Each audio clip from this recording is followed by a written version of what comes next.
No problem. Okay. I'm So, patient. okay, okay. I would like to welcome you to share your experience with your life experience, Dhamma teaching. So please, you have to manage because of I have an issue with language. So you speak more, I speak less. Okay, Okay, we try. okay. So first of all, I want to ask you about yourself. Where you born? How your childhood? How were your relationships with others? You can start with this. Hmm. Hmm. Yes. Okay. Well, so although I'm an English speaker, this is my foreign language because originally I come from Belarus, and this was a Soviet Union country at that time when I was born. I was born in the end of 1981, so now I'm 44 years old, and I grew up in Belarus, and I always had kind of this inquisitive mind. I always wanted to know, to discuss, to know deeply. But my country is not a Buddhist country. There is no deep knowledge, deep understanding. And also, it is not really a religious country in any other sense. It is not even much of a Christian country. It is Christian country, but the religion was not practiced because it was a communist country at that time. So communism was promoting the system, not the spirit, not the religion, not the heart. So my family is not religious. Neither my mother nor my dad were really into any particular, um I would say, flow of following something. We lived just circular life, a regular family where I also have an older brother. He's older than me 7.5 years. So now we don't feel this difference, but when I was a child, of course, there was a big difference.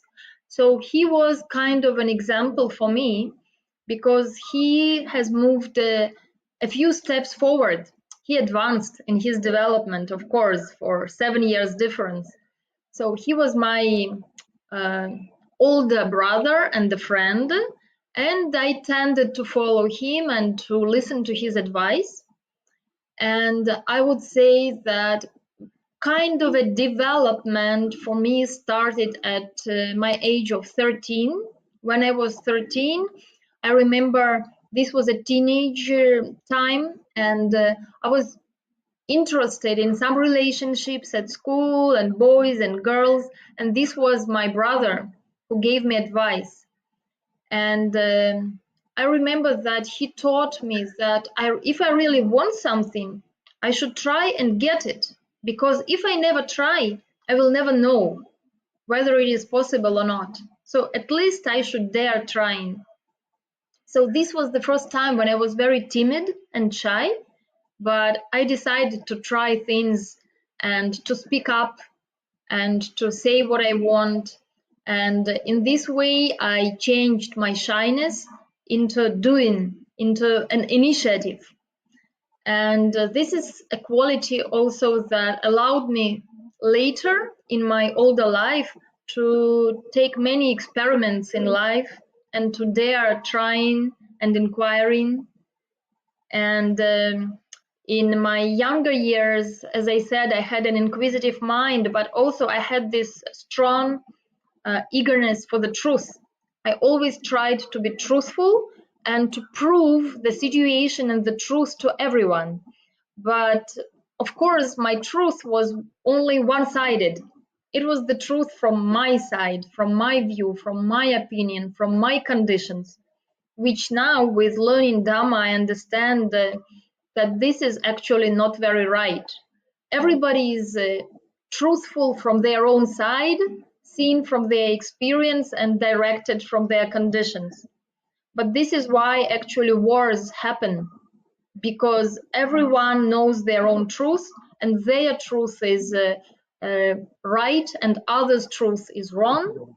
and then we kind of cluster and we fight and we don't accept the other, and we really want to stand for our opinion because it is based on me, I, mine. We possess our opinion, we possess our own truth, and we want to prove it to the others, and then we just create the conflicts with the others. So this was kind of a picture of me before I started to understand and learn Dhamma. That I also felt that truth is most important, and I was always trying to bring everyone around understanding that this is true, so we should be doing like this, doing differently is wrong. And I was quite a conflictual person with this strong character that everybody should understand and I should prove it, and no matter that it may hurt, no matter that others may disagree, no matter that others may be tired or unwilling to listen, I would really strongly insist that if this is the truth, I should push more. This is something that changed a lot since I encountered Dhamma and I practice Dhamma. So you see, you asked me to speak about purely childhood, but my mind is made in this way that I can't speak about something which is just childhood, just facts, just stories. I always bring it anyway to discuss deeper. Yes, yes. You said you don't have any religion in your country. So how you connect with every religion? How you know about Buddhism? First time. Mm-hmm. So there is Christianity in my country.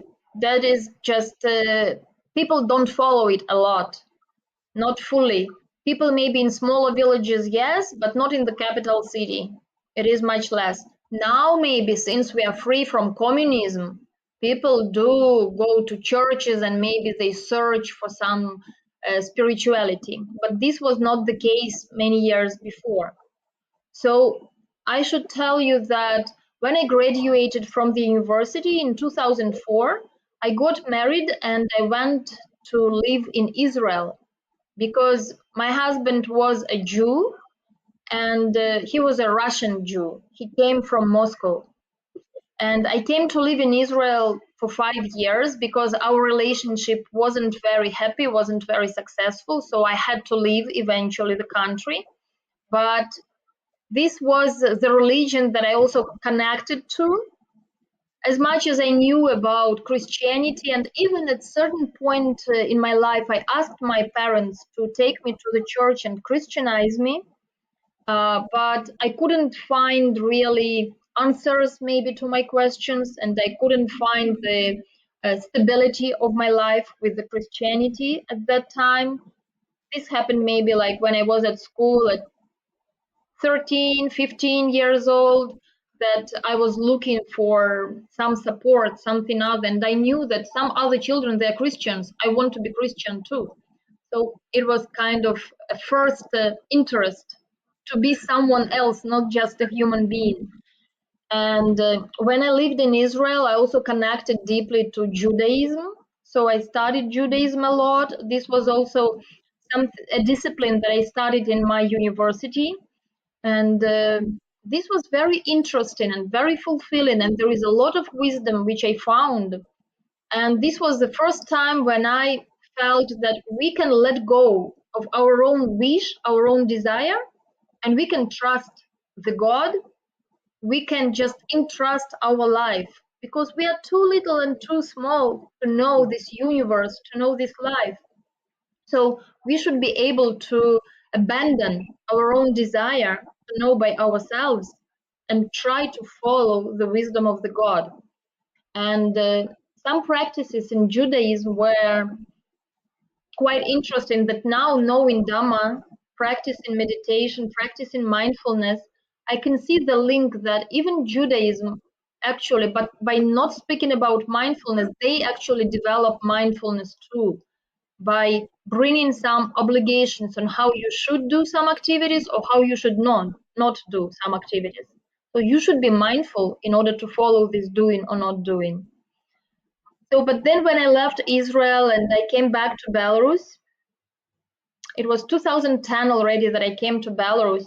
Uh, I had a lot of suffering in my mind because the love that I followed, it didn't make me happy. My life with the person who I loved didn't succeed. I had to leave the country back to return to Belarus. I had to leave the person who I loved, and I had also to leave all my dreams that now, after graduation, I become an adult, I leave the family of my parents, I build my own family, I'm starting my adult life, I can do the best of myself. I know better, I know to do better than my parents. I had many illusions, many ideas about my new life. And then this life collapsed, and I felt really destroyed, and I felt a lot of suffering. At that time, I had to come back to my country, to Belarus, 5 years later, when I didn't work already in that country, when I already separated from my friends, when I already missed some processes of the country development in that time, when I made my friends in Israel, when I adopted that culture, when I learned the language, when I worked there, I installed there. So also my heart, my love, and also my stability that I built around myself in Israel all collapsed. And I was 28 years old at that time. I lived Belarus, I was 24, and then yeah, maybe 29 I was when I came back to Belarus.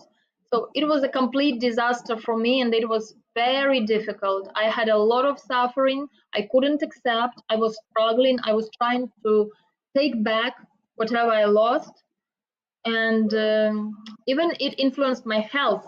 I was grasping so much the experience of my life that I didn't want to let go, that I started to be constipated because I was not letting go anything. So my body was just tensed and holding everything and not letting go. So also mentally, also physically, I was suffering. Also, I was crying a lot, and my parents, they didn't know to accept what was happening in my life. They were unhappy that their daughter is not succeeding in their life. They were unhappy to see me unhappy. They didn't know better. They didn't know better than me. So they were quite unsupportive. They were telling, why do you cry? You shouldn't cry. You can't help anything by your tears.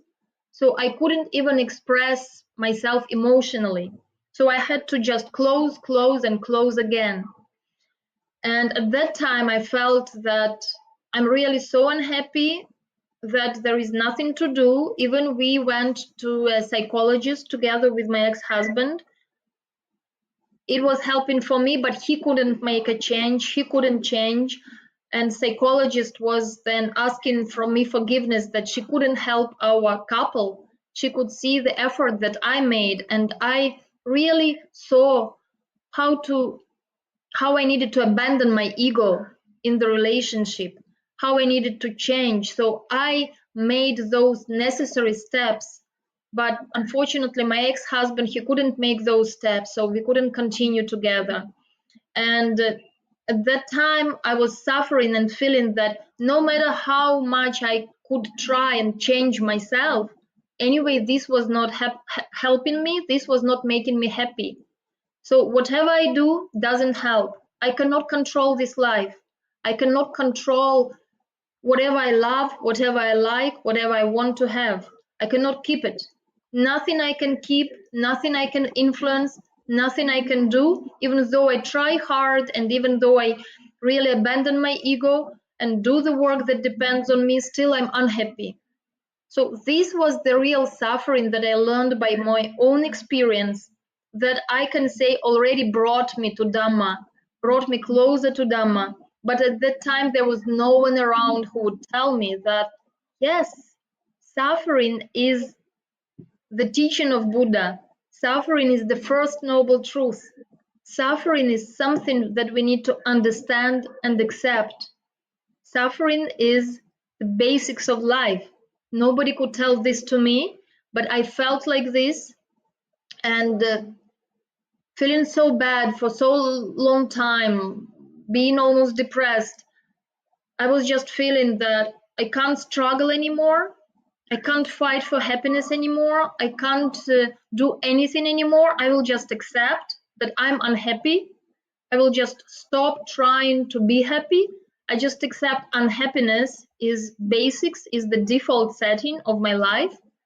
And I'll just continue like this, whatever. It can't be worse because I already accept that everything is bad, that I can't be happy, so I just accept it.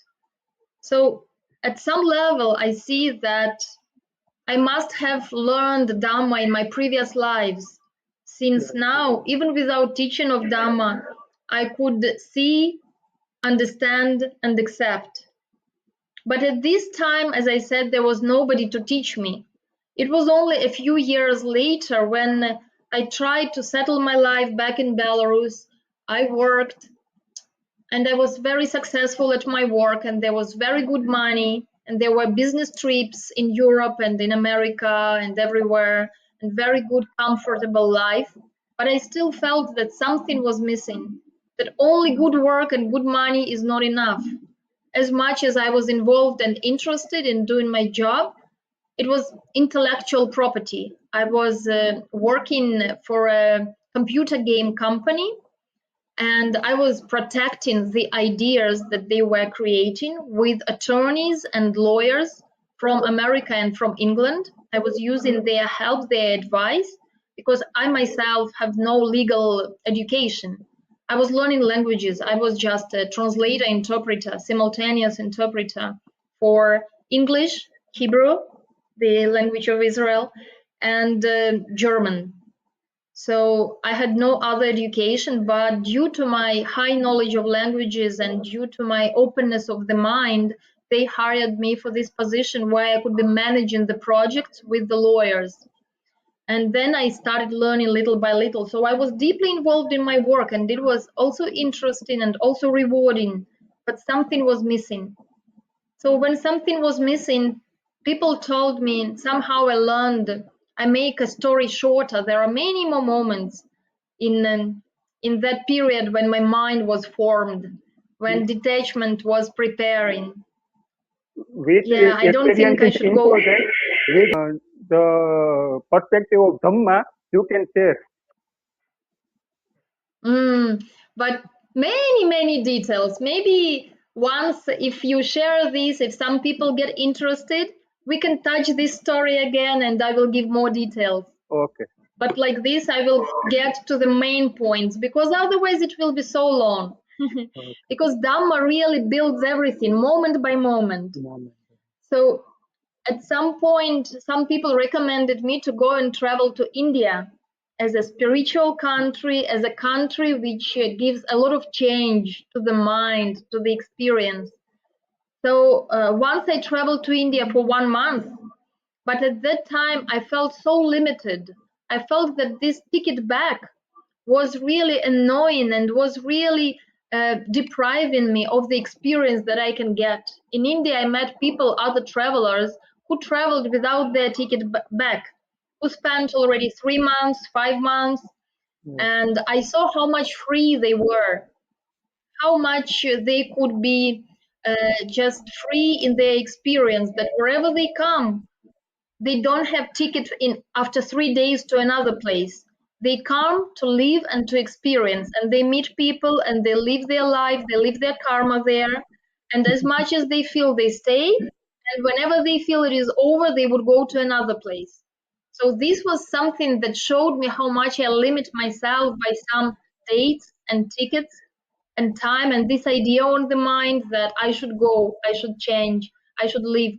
Something is happening, something is natural, but I must leave. So it created real discomfort in my mind. So when I came back to my work, I couldn't let go. I couldn't forget all this experience of my time in India, and I felt that I also need to go with one-way ticket without thinking to come back. Only then I can live fully. But my job was very rewarding job. It was giving good money, good position, and good perspectives, good career.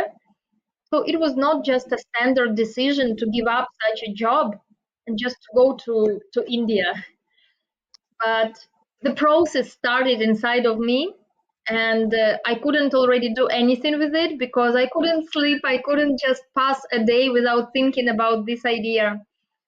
And soon, maybe 3 months later, after my return, I already announced to my management that I was thinking to go traveling, to leave a job and go traveling, and then I would come back, but I can't know when.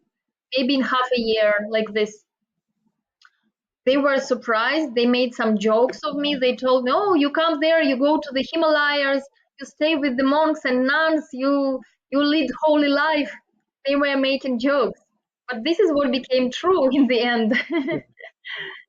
So I left my job, and sometime later, I still worked. I still taught some other people who could continue doing my task.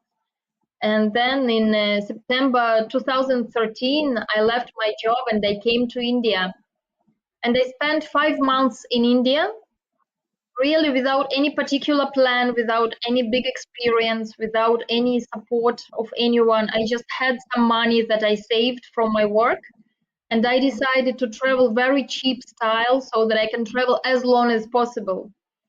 So at that time, I even experienced sometimes sleeping on the bench. Like I see some Indian people sleeping on the bench in a park. Sometimes I would sleep like this if I needed only one night and then I continued traveling to another place. Sometimes I slept at the railway stations, Yeah. same like Indian people. And I had also a good chance to meet some people who have better position in their life, who invited me in their house. They have helpers at their house. They have a driver. So I could also live at a better level of life, same as in the street, same as in luxury houses. So I could taste different India. And of course, I was coming to Varanasi, the holy city, and I was standing next to the Ganges River. And I was just asking the Ganges River, telling that I don't know anything about life. I don't know anything, but I know the suffering. I suffer so much. I can't let go of my suffering. Please take this suffering away and give me some clues how to live my life. I really want to lose myself fully because this one is not happy. This one doesn't know anything. I want to lose everything that I know and I want to start anew. So, like this, I traveled in India and I started meeting different guru, Hindu guru, and I never knew who was the real one, who was the fake one, because we know there are many fake gurus in India. But I trusted my life that whatever situation it brings me, I can't go any bad because I experienced bad already. So I just trusted that whatever happens, this is what should happen. And this is another thing where I can go deeper and tell more, but we should detach from stories, Okay. just stories. Yes, I, so at one certain thing, point, you said interesting. I saw your past video, very very past video when you are not a nun. Your past video you said about India that people react uh, where karma reacts. He go traffic like mm, this. I saw that video. Very interesting uh, perspective about you, about your yes, perspective is yes, very different than others. Everybody, mm, everybody, not like this. Not following rules. They're going traffic going anywhere he want to go. So that perspective you have that perspective naturally, or you read some spiritual practice you are doing, or this is your natural perspective. right. This is how my mind works. Yes, my mind looks for wisdom everywhere, looks that if something exists, we can learn from this. Even in chaos, you can learn. Yes, Yes, like this. So in my YouTube channel, there are many videos from the time when I was a traveler. Yes, yes. If I we go back, yes, there are many videos. So yeah, a lot of sharing, a lot of discovery that I was finding. yes, Yes. yeah. So this at that time that some of the travelers mentioned to me about Vipassana, that there is a practice of Vipassana that exists, that this is something that we discover with the mind, this is something that opens to us some deeper truths, deeper understanding. So I heard this information and I thought that I might want to experience myself once. So I was directing little by little my trip to come somewhere and learn about this. And in a way, my first Dhamma experience happened in Dharamshala. This is where Dalai Lama is, but I wasn't coming to Dalai Lama. I was coming to a meditation center, Tushita. This is a very nice meditation center where many foreigners come to learn about Buddhism because they have a course which is called Introductory Course to Buddhism. So in this course, you can get the information, first information about Buddha, about Dhamma, about meditation, about the mind, how the mind functions, how we live in the illusion. First, uh, taste of meditation, just half an hour, not to learn, and that they can guide you how to meditate, they can direct your mind. So this is very easy for a newcomer. And already at that time, we had a session where we could ask questions and give answers from hear the answers from the monks, from the teachers, and also they were offering to us some topics for contemplation. Contemplation about I. Who is I? How can you know? Is it this body? Is it this profession? Is it this traveler? What is this I? Try to meditate and contemplate and search for this I. And then we would share our experience.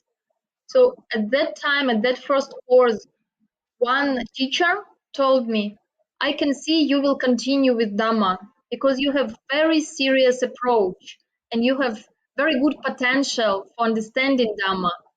The questions that you ask, they're very specific questions, questions of wisdom.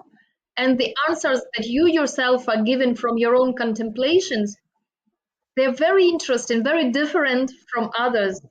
We see that you really contemplate. Yes.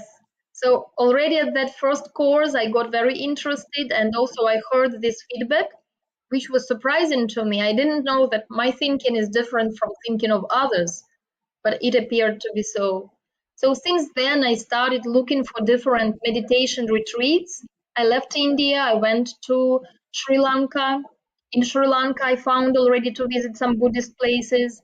Then in Thailand, I made my 7 days meditation retreat where it was more already to even meditate, not only listen to information, but even especially more meditate, practice. And then after Thailand, there was Burma, where I came to Burma just traveling, and occasionally I found this Thabarwa center and I met my master at that time. Occasionally. It was just out of traveling. I was more wondering about what is here, what is there. Some foreigner German guy who was staying in Thabarwa, he invited me to come, saying, you can come and stay for free. And as a traveler with one-way ticket, I wanted to spend less money. So I say, oh, I can stay for free, I can eat for free, and also I can stay with monks and nuns. Such an amazing experience. I can write about this in my blog, I can make videos about this. This is, at that time when I traveled, it was 2013, 14, and 15, so 2 years. During 2 years, I traveled. Uh, Blogging and videos, it wasn't so popular yet. And traveling like this wasn't popular yet. It was 12 years ago. It is now very popular. Many bloggers, many videos, they all make money on this. I was not making money. I was just sharing the experience, discovering by myself and sharing. And I thought, this will be wonderful. Burma is already a country which is not known. Not many tourists come there. And then coming to a monastery and staying with monks and nuns and for free. what else can I want? So this was really kind of by chance, but nothing happens by chance, everything happens by karma. Because when I came there and I met Sayadaw Tamasara, my teacher, and I heard him teaching, explaining about the truth, he was speaking a lot about the truth. This was, oh, I always looked for the truth. Now he is telling about the truth. My truth never made me happy. My truth, I was beaten for my truth because nobody liked when I was fighting for my truth. And now he is speaking about the truth, something different. He's saying there is the absolute truth, truth for everyone. And I Related. was amazed. Yes, I was amazed to meet him. I was amazed to be there, to talk to him. Although my first experience with him was a lot of bumping into the wall. I think, oh, yes, I know, I understand. He says, you only think that you understand, but you don't understand. Oh, but I know, I understand. And then he continues explaining, and I say, oh, yeah, so this is like this and like that. And he would tell me, no, you try to grasp with your habitual mind. You are attached to your intellect, but we cannot know Dhamma with the intellect. We need to let go, to detach from what we know, and we should stop applying our habitual knowing to Dhamma. Only then we can understand Dhamma, because Dhamma is beyond all. Dhamma is not just what we know in our habitual life.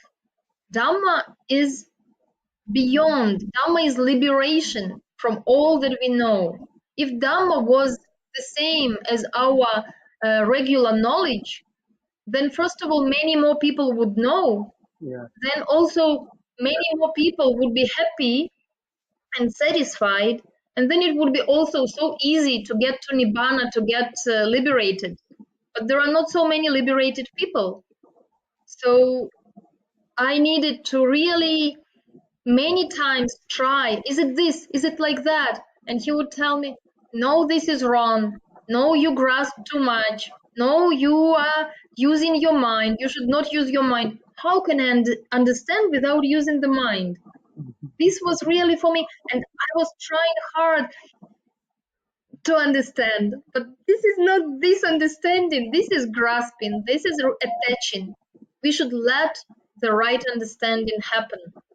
Only when we are free from what we know, then the right understanding is there, it appears. So it took me some time to break through and to abandon my own self and my own clever mind to use. You know, clever mind is very useful, but I needed to abandon it. I needed to let go. I needed to trust the teaching of the monk, the teaching of Sayadaw, that the real understanding would come. And it started happening in this way. And then I already decided that even though I continue traveling, even though I continue for my experiences, but I should not forget about this place, about Thabarwa Center, about Sayadaw Tamasara. I should come back. I should definitely come back because this is something special and this is something really important. I had this feeling when I was listening to my teacher. I was, at that time, he wasn't my teacher, he was just another one guru Yes. who I met. But when I was listening him speak, I would, all my body would go forwards towards him. I really wanted to be as close as possible. I felt I want to become him with everything that he says. I could see his behavior. I could see his power of detachment. I could see his no self, not someone, just doing only, being only. And very, very special experience that amazed me. So I promised to myself that even though I go traveling, I will have new experiences, new excitements, new places, new people. But, and of course, those new emotions will be stronger than this emotion that I have now. This emotion will fade away. But I should trust myself. I should trust and remember that there is something really essential, really important. So I should get back to this. So even the emotion will not be there. I should remember this thought, this idea, and I should be faithful to myself and come back. I should promise myself. This is how I felt. And also now, when I know Dhamma, I know about the 10 paramis of the enlightened person. I know that there is one of the parami, aditana. Aditana is determination. When we have strong will, strong decision, and we will not do differently. We make our mind to decide strongly that this is how I will be. So at that time, even without knowing about Aditana, I made this strong determination for myself that I should come back to Thabarwa, to Sayadaw Tamasara, and I should learn more. And So, then, even though I stopped feeling, okay, I will just continue. finish a little bit. Okay, continue. Even though already I got tired of traveling and I decided to stop traveling, and I met somebody in Europe, in Switzerland, Yes, yes, and I decided to stay with him and get married after 2 years of traveling. Still, I went back to Thabarwa already with my husband and with my older brother, who used to be my example before, yes, yes, but now I felt I can also give him something. I can show him the real truth. I can also teach him something. So I took my brother, I took my husband, and then I came back to Thabarwa, and then I continued practicing in my lay life like this. you practice in your lay life too. Yes, of course, I continued practicing and I continued to go back to meet Sayadaw in Asia and to take different meditation courses in Thailand, Burma. Every year I would go in the winter time for 2, 3 months like this till COVID started. Yes, yes. So there is a concept in Thabarwa, part-time renunciation, part-time, we can become part-time nun or monk. So in Tabarwa, I should tell you, there is a concept not to have concepts. Yes, So everything is possible. Sab kuch milega. Tabarwa is really like this. Sab kuch milega. You can be anyone. You don't have to put a label, a notice. I am a renunciant. I'm not a renunciant. I'm a half time. I'm a fool. I'm 70%. Whatever you can practice, you practice.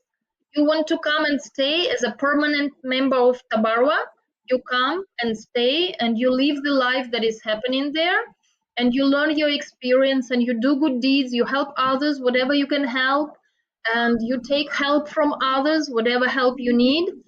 And as much as you want, you stay. If you feel that then you need to go to another monastery for some different meditation retreat or some learning, some teaching, you go. You want to come back, very flexible. Tabarwa is translated from the language of Burma as nature. So the idea of Sayadaw Tamasara about Tabarwa is to create an organization which is completely natural. Everything is nature, is not just trees and forest and river. Nature is the nature of things as they are. Everything happens in a natural way, no concept to apply. Exactly, he teaches us not to attach to any concept, because there is nothing that is fixed, there is nothing that is really existing and fixed in the life. Life itself is also not something really existing. This is just an idea about accumulation of many changes, many situations that we grasp together and we make it as life. But in reality of things as they are, there is just appearing and disappearing, just the change. So we need to be able not to attach to any concept, any discipline, time, place, situation, people. Nothing is to hold as stable and real. We should just use only. We should use every situation in life. We should just use time knowing that it is not real, knowing that it is subject to change, and that there is no self, no atta, only anatta. This is the same as we were planning this meeting. One day it happened like this, another day it happened like that. Time, we have both good intention, right? We know both the same idea, but some little factor comes and influences. Condition comes and it changes the whole thing. And it is natural. This is like this. If we fight this, it means we don't accept the things naturally. We don't accept nature as it is. We fight, we go against the nature, we try to grasp, we try to stabilize, but nothing is stable. Everything is coming and going and dependent on the conditions. Depending on the karma, cause will bring the effect. But then the conditions will also shape how this effect will happen. So we should try to be flexible and detached. This is what Sayadaw teaches, like the mainstream is to develop mindfulness with detachment. So, what is mindfulness? How we can Oh, define it? mindfulness. How we can define it? Mhm. This is already a very, very deep question, which is not at the level of words. Mindfulness comes with practice. This is not something theoretical. We can give an idea, we can direct, but only practice, because mindfulness itself is the practice, and mindfulness itself is also natural. We practice it as much as we can't have it naturally, but it actually, mindfulness is the state of the pure and stable mind. Pure and stable mind will have always the quality of knowing. So mindfulness brings the knowing, and it can bring the wisdom. But for this, for wisdom, we also need conditions, appropriate conditions. We need enough of karma for wisdom to arise. And how do we create this karma? What cause we should create? Exactly, we should be practicing mindfulness, mindfulness as knowing, mindfulness from one moment to another moment will be bringing samadhi, collectedness of the mind will be collected in one moment of knowing the present moment, and then in the next moment, and also in the next moment there is mindfulness. So the mind gets collected together, it doesn't go to many other thinking, get lost, or some sensations pleasant or unpleasant without knowing even whether it is pleasant or unpleasant, just lost in the sensations. So there is no mindfulness in this way. But if we know every happening, if we know there is a sensation, there is mindfulness having the object of the sensation. If there is pleasant or unpleasant or neutral, the mindfulness knows pleasant or knows unpleasant or knows neutral. If there is understanding about this knowing, the mindfulness knows the understanding. So mindfulness is just pure presence with experience of the present moment. Mindfulness is opposite from sleepiness, forgetfulness, unawareness.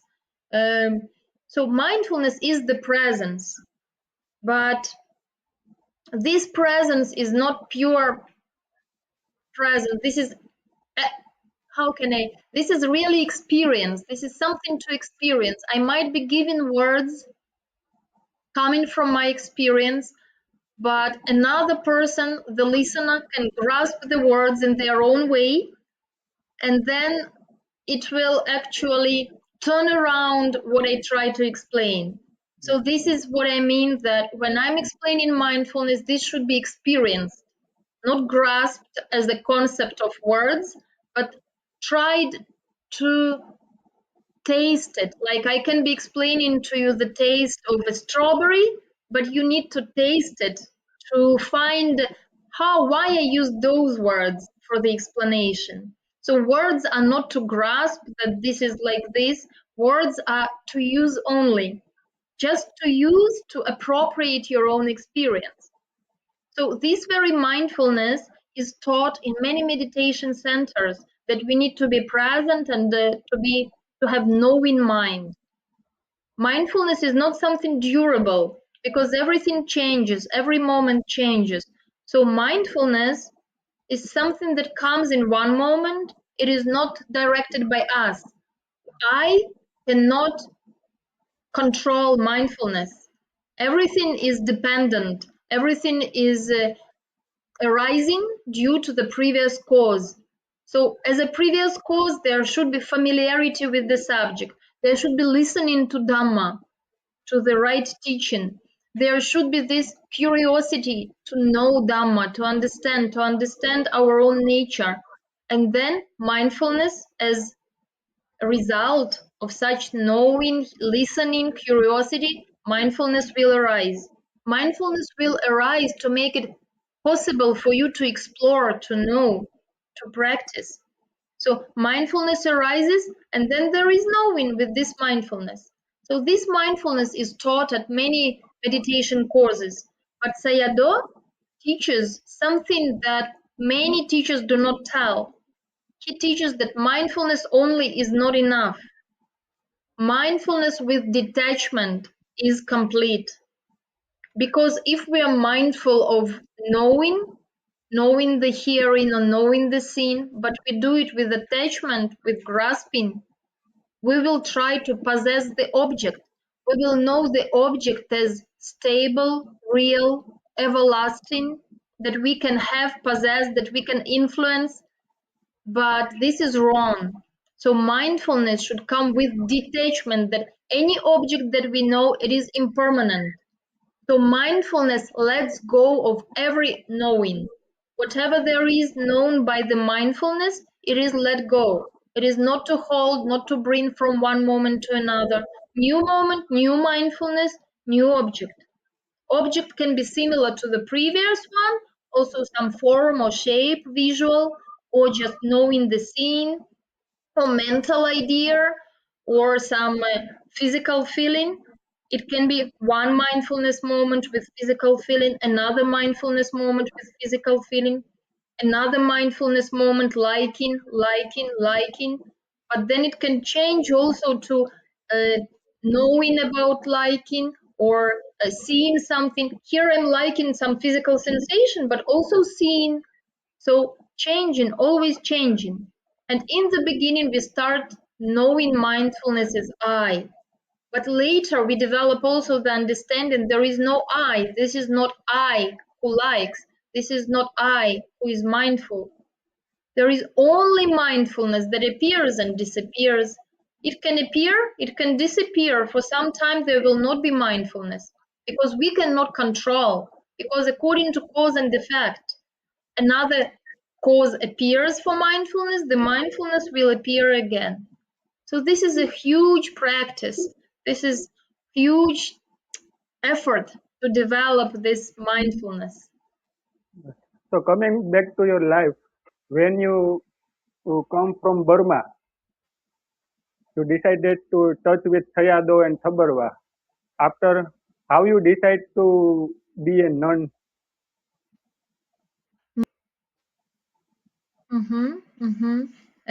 How we came to my nunhood, right? Yes. Before I saw your video, So I saw your video before that you part time became a nun first. Is it right? yes, Yeah. Okay. So yes, tell us correct. about. Yes. You studied me very well already. Right. Um, so I continued following the teaching of Sayadaw, because his teaching is very useful for daily life. It is not only for monks and nuns, it is for everyone. It is to know how to live correctly, how to use our life in the right way with the right understanding. And also for those who want to go deeper and who feel more experience of Dhamma, then they can become monks and nuns, to really detach from this lay life which doesn't bring us any value anymore. But One this is question. natural when we understand. Yes. One question I want to ask: it is necessary to be a monk to go deep, or one can be in lay life and go deep also? It depends only on the personal state of mind and the conditions. If the state of mind is the one that understands Dhamma and can practice in the right way, can really have mindfulness with detachment and can practice, then still this person would need the right conditions. Conditions should be supportive. If you have to struggle for your life, if you have to always fight with the society for right to work, to live, to use something, then your mind will not be able to be stable to practice. But if your environment is supportive, if you can be in the society but use it for your practice, for your understanding, use your life for helping others, creating good karma, creating good merits that will support you in your practice. You don't need to struggle to fight for something. Your mind can be relaxed, then you can be a layperson and you can practice deeply. But what happens when you become a monk or a nun is that you are provided with the conditions. Life is taken care of for you. There are people who work and they appreciate what monks and nuns do, and then they feel that they cannot live the lay life. They have so much attachment, but they want to support. So they will be supporting the place to stay, they will be supporting the food to eat, and you will have the Sangha, the other practitioners around you. You will have the other examples of what is right and what is wrong, because in Sangha you can also see what is wrong, not only what is right. There can be conditions where people not they don't support you by uh, creating comfortable condition for your mind, good cushion, good place to practice, good nice sleep so that you are rested. But there can be people that support you by bringing your karma come up so that you face your karma and you have to deal with it. But you deal with it in the place where Dhamma is living. In the society, you also have to deal with your karma, but you will not recognize it as karma. You will recognize someone is doing something against you. He's wrong, I'm right. I will need to prove him. I will need to do like this, like that. So society may bring a lot of misunderstanding for you and difficulties. But when we become monks and nuns, then somebody takes care of our life because they appreciate that we could abandon everything and devote our life to Dhamma. So then this is why this is helpful. But also in Thabarwa, Sayadaw accepts people to come and stay without becoming monks and nuns. And still you will also have a place to stay and you will also get food, but there will be still the difference that if you abandon your life fully, your mind is really free. It has nothing else but Dhamma.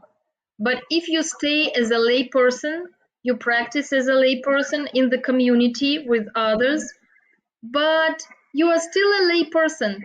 You still sometimes try to solve situations by not following fully precepts, maybe, or solving something just by money because you have more money, you can earn money, or some friend can borrow money for you. As a monk and nun, we can still have money, but we are not rich in money, we are rich in our experience. So we cannot rely on money. We cannot solve situations by money. We abandon everything. We need to solve situations only by knowing the condition of our mind. This is the difference. Yes.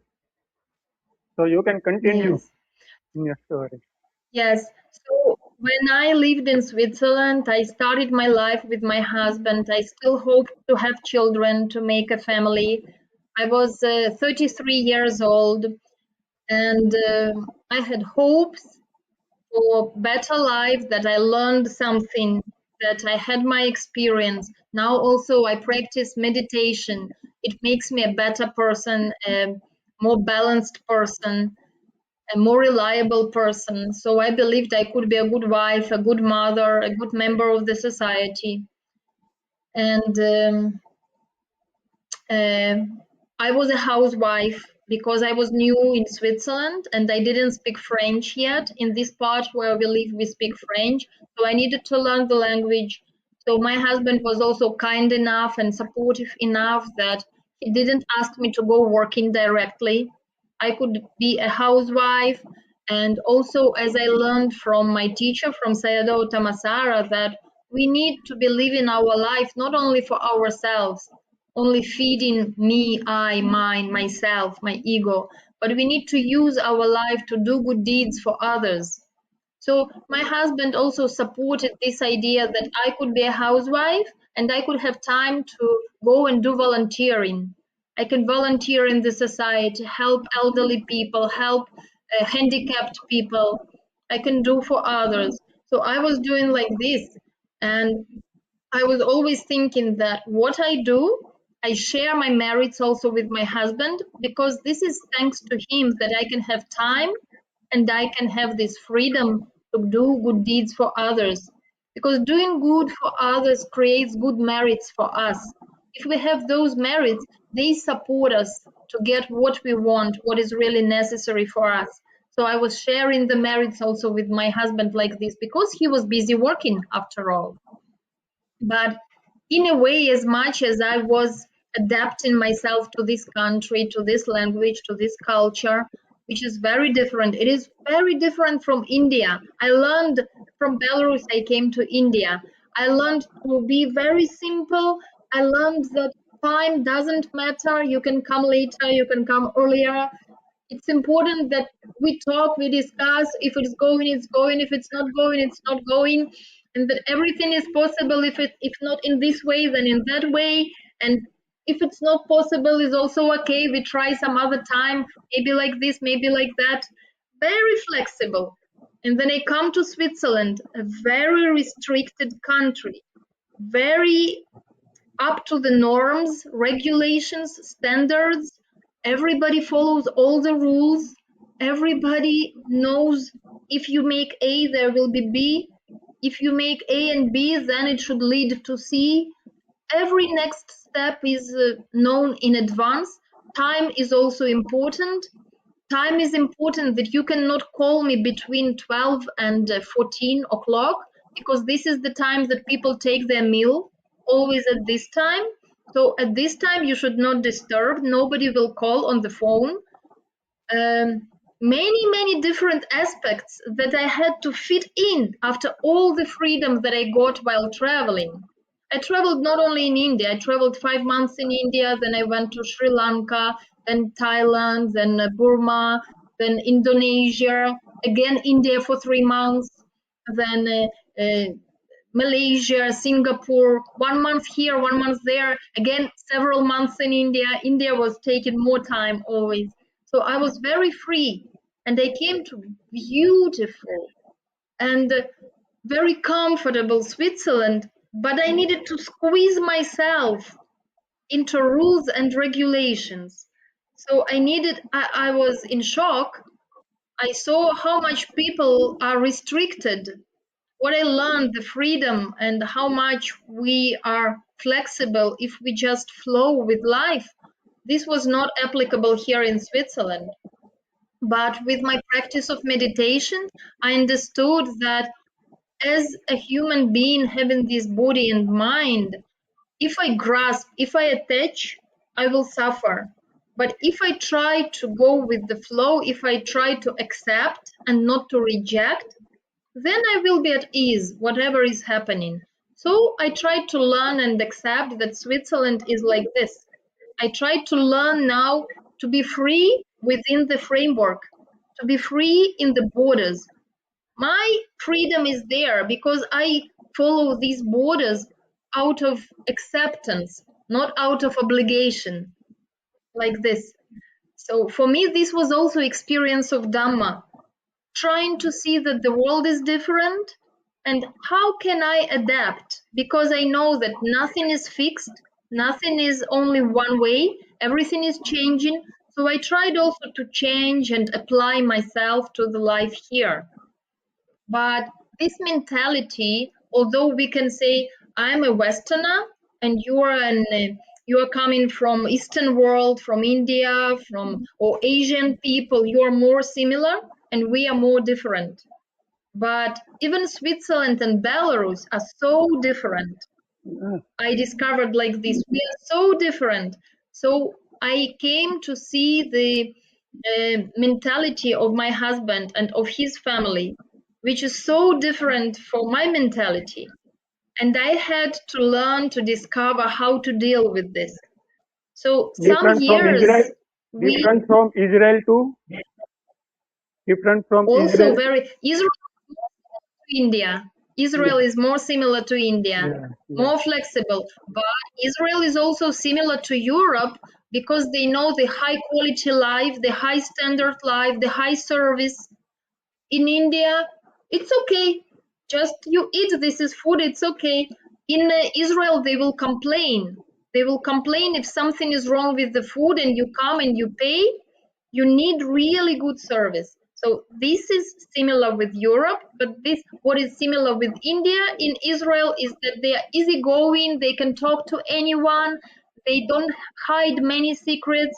Whatever emotion they have, they will tell you whether they are happy or unhappy. They will shout at you if they are unhappy.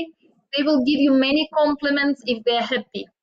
In Europe, you never know, happy or unhappy. I'm okay. It's okay. I'm okay. And you never know what is inside. You never know. So it means that you should not try to satisfy the person, you should try to satisfy the rules because the person follows the rules and you just follow the rules. And then everybody is equal because everybody follows the same rules. Then you know to expect A or B or C. This is the way that we live in Europe. So if you function in the same way, I function in the same way. You have what you have, I have what I have. In India, I come to your home, you quickly make some tea, you bring me some snack, something like this. In Europe, I will not disturb you to come to your home. Okay? You don't disturb, you don't come to my home. And like this, we live in peace. If you come to my home, you shouldn't expect that I give you tea or coffee or something because you can have at your home, right? You know what coffee you like, you know what tea you like. Maybe what I have is different, not sure.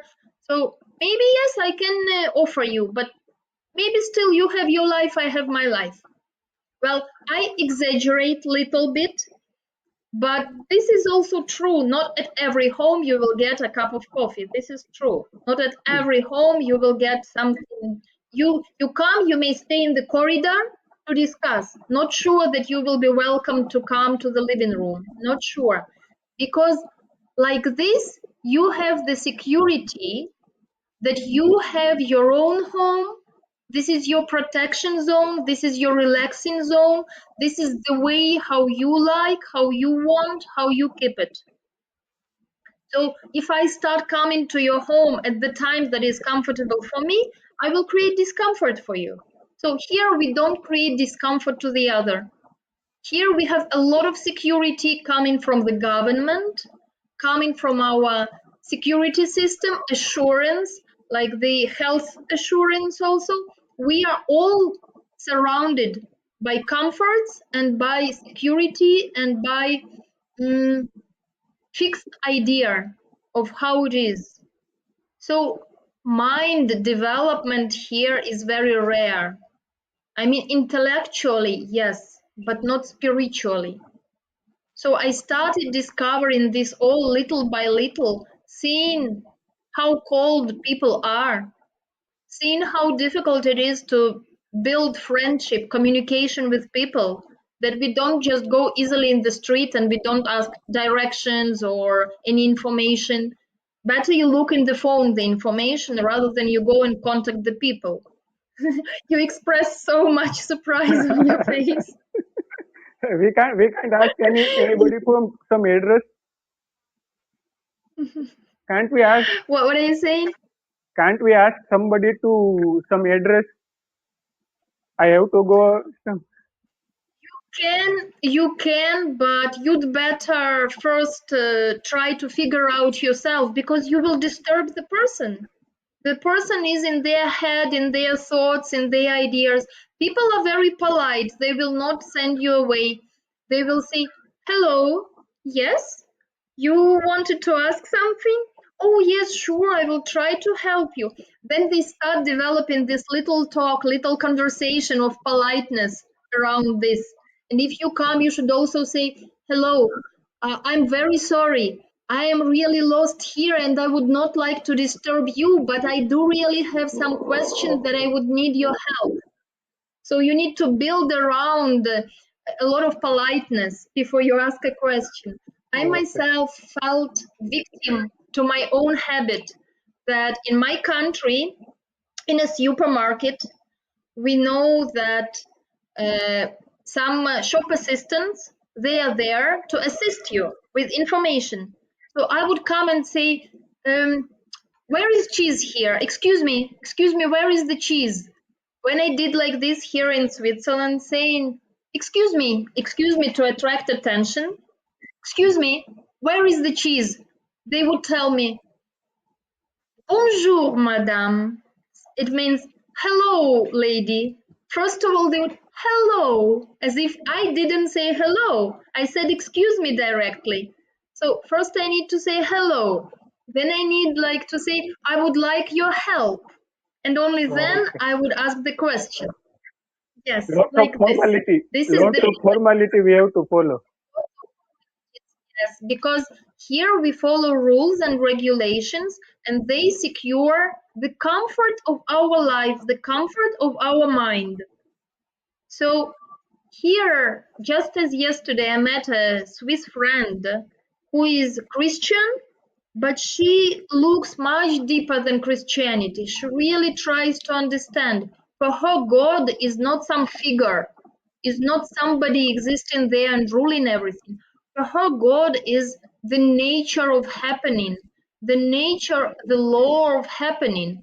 So for her, God, as I understand, is more like karma, really, like this, the law of happening. So she is a deep thinker, she is a deep experiencer. So she just told me yesterday, I was asking her why, if you have also deeper understanding in Christianity, if the church can offer answers to the questions of suffering to people, why this is not used widely, why people don't share with each other, why this is not applied for turning the life upside down, because this is what we do with Dhamma. We completely, fully change our life. We change ourselves, we change the view, we change our actions, we change the values, we change all in our life with understanding of Dhamma. Why this doesn't happen with Christianity? So she told me that according to her observation, this is because people have enough comfort in their life, so they don't need change. They fear change. Yeah.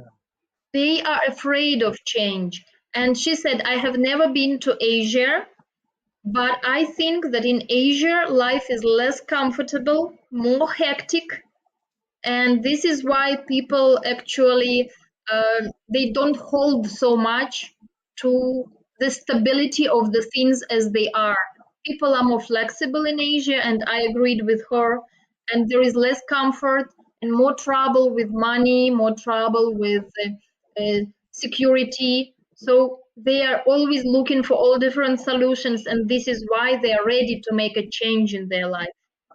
But here people are not changing. They try to stabilize more and more. So the older they become, the more they become rooted in their deep habits. And habit is very dangerous. Habit actually on our mind is what brings suffering. Habit is something that we attach as only this way, only like that. I am used, I want like this, I want like that. I don't want different, different is wrong, this is not right. And then we suffer. But life always brings some situation where it confronts our habit. So old people here, they suffer a lot because they're really attached to their way of doing, and they suffer that they lose already. They cannot work anymore because they are old. They cannot continue living in a big house. They have to move and live into some other place. So other place, other habits are required. They cannot continue doing in the same way. They have to be dependent on some help because they are old. And when help comes, this is not the type of person that they are used to be with. This is not in their habit. So many difficulties for old people. As I did volunteering, I was volunteering with the Red Cross. I was helping a lot elderly people. And I see how difficult it is for elderly people because they hold to something but it is no more. So they hold to their husband or to their wife because they build this life together in this way, but then their spouse dies, passes away, and they are alone and they can't accept the death of the other because they grasp that this is me and we are together and only this person knows how we do together and nobody else knows. So it is very difficult for him to shift to this old age and be dependent on somebody because with their money they are independent. They can pay every service, they can buy every comfort, but when they are old they cannot buy the comfort of their body. No money can fix the old age of the body. There is no So tradition. they experience There no tradition of son take care of father and mother. not this tradition. There are homes for elderly people where they can buy a place for the old person to stay. So they should have their own money. Usually they accumulate their own money so that at old age, old people can go to this house for old people. And then they have to live in the community. And then They they have to meet the other people. While all their life they tried to be by themselves. So there is a social system that they will send people to help, they will be kind and smiling, but you never know what is there in their heart. And old people, they want to speak also, they want to talk, but not everybody is ready to listen because there are many limits. So life here is very comfortable because you protect yourself.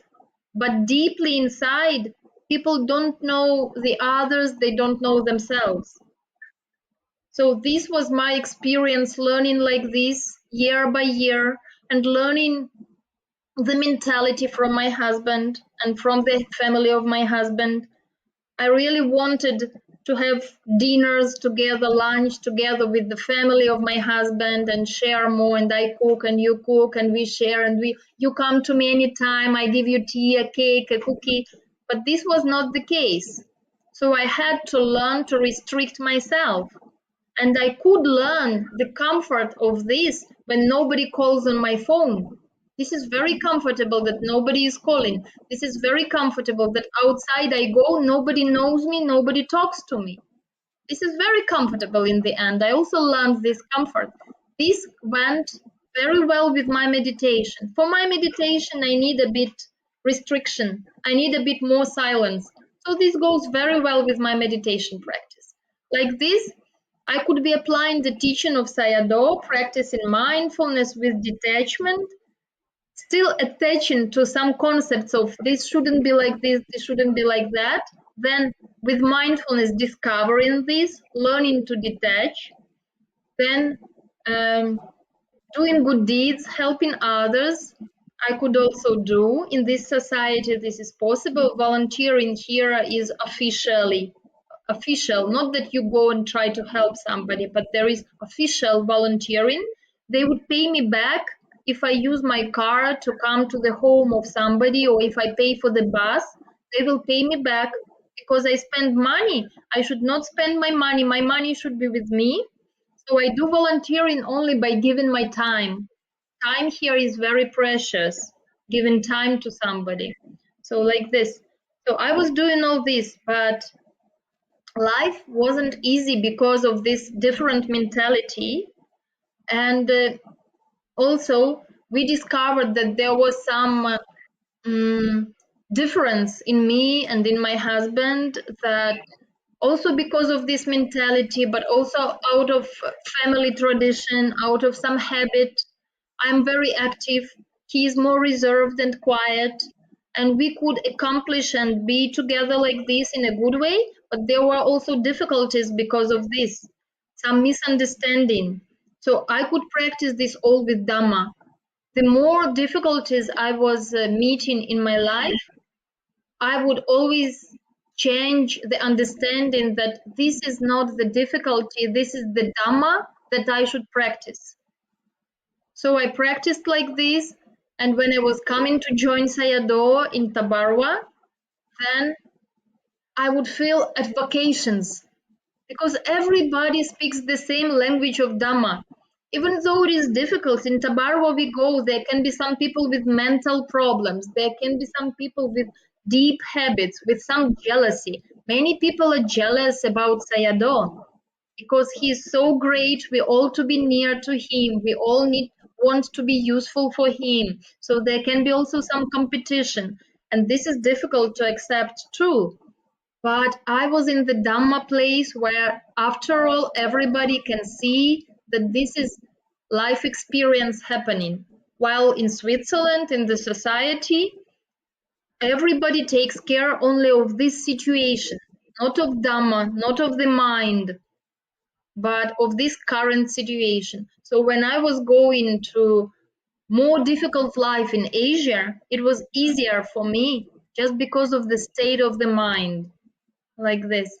So one time I ordained temporarily because I was traveling in Asia and I had some free time, and I knew there would be a meditation retreat in Vietnam. And I was talking to my husband, telling him that I don't know much, like where else to go, what else to do. He told me, okay, you can try to become a nun. This was even the idea of my husband, who told me, if you don't know how to occupy yourself, you can try to become a nun. So I said, okay, I will try. So I tried for 1 month. I told Sayadaw I want this experience for 1 month because he had offered me since he met me. Already in 2014, he told me you should become a nun. But at that time, I was not ready. But now, out of curiosity, out of some more practice, I said, okay, I will try. And when I become a temporary nun, it brought me already some very deep experience of Dhamma. It brought me deeper understanding suddenly. It changed my meditation. It brought so much more value to my practice, magically.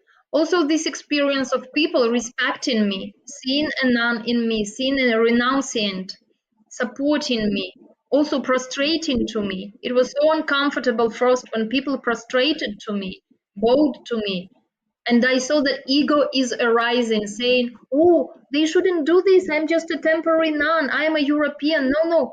But this is still I, self, that is arising and comparing. I am not high, but I am still somebody. So I could learn to see myself more and more in negative representation, but also in positive representation. There is self. So I should take, not that somebody is prostrating to me. I should take just happening, just respect of Buddha is happening actually, not me, not someone, but the respect of Buddha, of Dhamma. This is the true understanding. So this is some changes that happened on my mind, and also that deepened my meditation and deepened my understanding of mindfulness and deepened my power of detachment. And then Sayadaw, he was planning to come to Europe for the first time, and he told me that it would be very helpful if I continue to be a nun. I wanted to be a nun just for 1 month, but he asked me to continue for 1 more month because we were going to Europe, and it could be helpful to see that a European can also practice Dhamma, can also practice meditation, and can also become a nun. So I agreed with Sayadaw to continue one more month, and we came to Europe. We traveled in Germany, in Italy, in Switzerland, and I was a nun, and it was really helpful for local people to see, to ask questions also like you, how you became a nun, how did you meet Buddhism, and it was really helpful. And I was feeling myself, I'm doing what is right. This is my path. I was very satisfied to be a nun. But the strong attachment to lay life, the desire to come back to my life with my husband, even though already at that time we understood we would not have children, he was so busy with his work, his mind was going to work only. Also, a person who has this attachment, work, money, status situation. So he was very busy with work. He didn't have enough time for home, for his wife, for planning a family. So I abandoned already this idea to have children. I accepted that if it is not happening naturally, I will not try to force it. I will not try to change husband again. I will just accept that this is my life. It is like this. What can I do in this life? How can I be a better person? So I was just practicing Dhamma more and more, practicing that every happening is the result that happens in my life because there was a cause. Everything is karma. So I learned to accept and not to reject. I learned to see what it makes of me now instead of blaming the other. So more and more experience I was learning like this, and this is actually what shaped my mind, shaped my values in life, that more and more, whatever difficulties there would be in the family, I would practice more Dhamma. I stopped trying to make a family and make my husband be interested in the family, in the relationship, and I just started taking more and more time for Dhamma and letting him be and do what he does. He was supporting me to have home. He was supporting me to go to meditation retreats, my husband. So I felt grateful. I saw that life brings me more and more to Dhamma because my husband allows me to go for 3 months away from home and he pays for me so that I practice meditation because he sees what I'm doing is right. And he is not ready to abandon his habit of his work and his habit of standards of life as he imagines so that we could do something together. So I see that everything takes me more and more on Dhamma path. So eventually, from one temporary nunhood, when I disrobed because I was still attached to continue experiencing lay life, finally it took me to full understanding that my real path is fully Dhamma path, and that whenever I am with Sayadaw, whenever I listen to his teaching, it opens for me some new breath. I feel the breath is clean and full of this admiration of Dhamma that I started experiencing more and more by myself. I started having more deeper experience from Dhamma, more understanding of anicca, dukkha, anatta. And Sayadaw told me that now it is the time for you that you should ordain. You should ordain not temporarily last year, but you should ordain to be a nun. And like this, this will be new big step for your Dhamma. And like this, you can continue practicing and your power of detachment will be stronger so that you can fully detach from self, liberate yourself from self. And at that time, I was already ready. I played enough this lay life. I had enough of experience that what I can do with the society. This is all so unreal. This is all so artificial.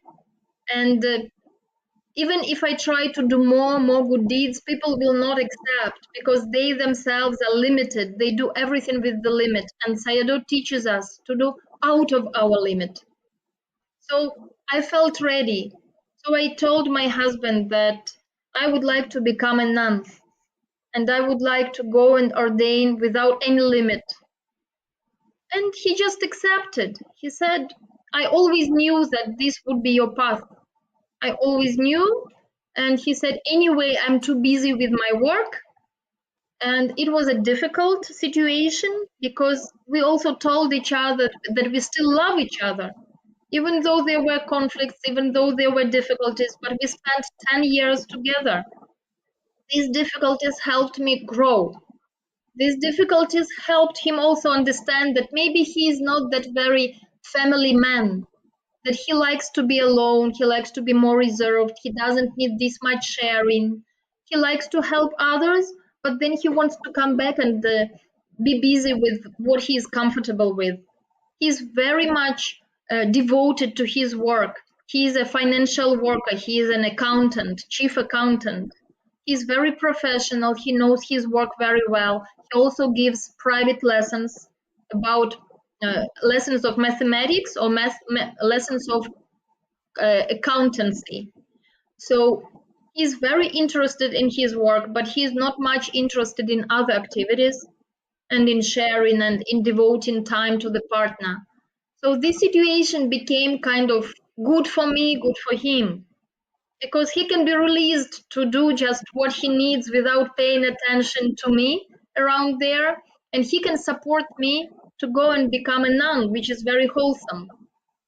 So I always tell that my husband has been my teacher for these 10 years because he has been creating the conditions for me to live, stay, and practice, but he has been bringing difficulties for me so that I could disenchant in this life, so that I could abandon the idea to be a mother. I could detach from the idea to be a wife and a husband. I could detach from the idea to be a happy family and doing together someone with someone. There is no someone. Everyone is just experiencing on their own, but we cling and we attach to others. So he was offering me this detachment during all these 10 years, and I was learning from him a lot, applying the teaching of Sayadaw. So this all became together like this, and now Sayadaw offered to me to become a nun because I had some really deeper experience, and he told me your next step is nunhood. And I felt that this is really practice. Nunhood is not just changing this type of life to this type of life. Then there will be also attachment. I'm a nun, I'm like this, I'm like that. So, no, there shouldn't be attachment in anything. So, for me, nunhood is another step of practicing, another step for Dhamma only. So now there is only already 1.5 hours, and this StreamYard is limited amount of time. So we can talk Yes, more after later, more deeper Dhamma. yes, part by part. Okay, so we can talk after because I think there is a time limit. 1.5 hours Yes, is already okay. been. Okay, so we can end now. Thank you so much to sharing your experience, and I like your Big teaching pleasure. way. I like your teaching way with your real life experiences. You apply how you apply Dhamma in your life, in your tiny situation. You teach like that. That is very interesting. I like it. Thank you very much. I hope it is useful for others. Yes. Uh, Definitely. Thank you. Thank you very much.